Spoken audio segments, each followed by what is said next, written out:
Assalamualaikum warahmatullahi wabarakatuh. Kami dari kelompok pertama Studi Quran Hadis akan mempresentasikan hasil kerja kelompok kami, yaitu pengertian Al-Quran, kedudukan Al-Quran, dan fungsi Al-Quran. Pertama-tama perkenalkan nama anggota kelompok kami. Yang pertama, Fahrisa Meliana dengan NIM 2020610083. Yang kedua, ada Wuri Tika Winahyu dengan NIM 2020610092. Yang ketiga, ada Afrodita Nutri Amanda dengan NIM 2020610093. Yang pertama, pengertian Al-Quran secara istilah.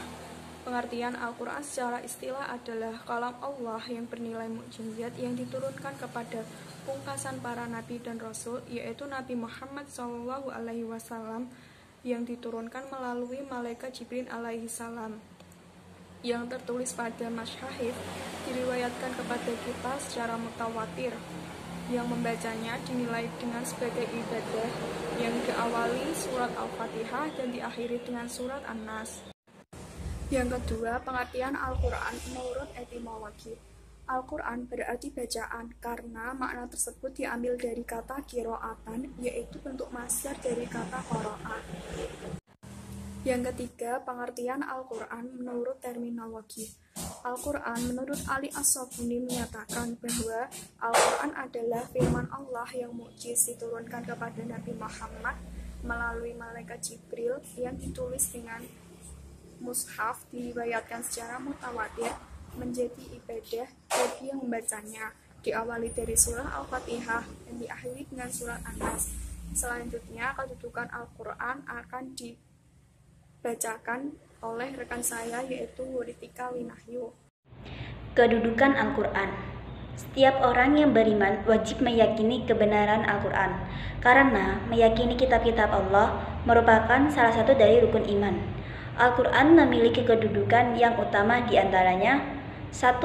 Kedudukan Al-Quran sebagai sumber utama dan pertama bagi penetapan hukum. Kedudukan Al-Quran yang utama adalah sebagai sumber ilmu dan referensi utama dari penentuan hukum-hukum dalam agama Islam. Seluruh ulama tanpa terkecuali bersependapat bahwa Al-Quran adalah sumber hukum dan kebenarannya dalam menentukan hukum adalah mutlak. Al-Quran sebagai sumber berbagai ilmu keislaman.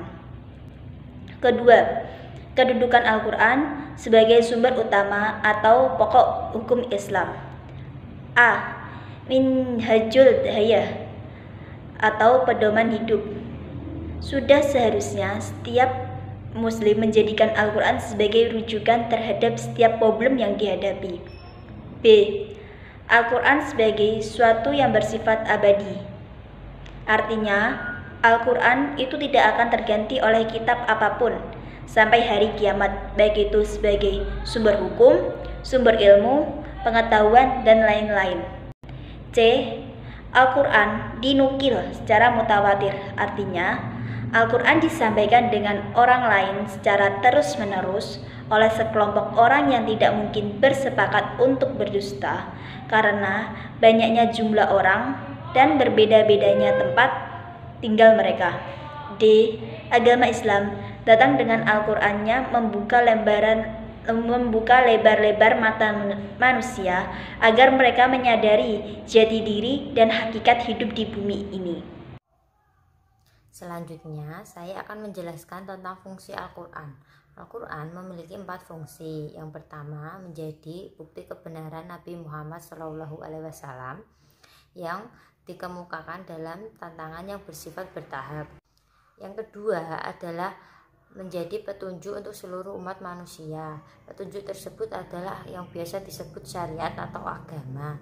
Yang ketiga, sebagai mukjizat Nabi Muhammad SAW untuk membuktikan kenabian dan kerasulannya, dan Al-Quran adalah ciptaan Allah, bukan ciptaan Nabi. Yang keempat, sebagai hidayat. Al-Quran diturunkan Allah kepada Nabi Muhammad bukan sekedar untuk dibaca, tetapi untuk dipahami, kemudian diamalkan dan dijadikan sumber hidayat dan pedoman bagi manusia untuk mencapai kebahagiaan di dunia dan di akhirat. Untuk itu kita dianjurkan menjaga dan memeliharanya. Sekian video presentasi dari kelompok kami. Apabila ada salah kata atau kurang berkenan, kami memohon maaf. Wassalamualaikum warahmatullahi wabarakatuh.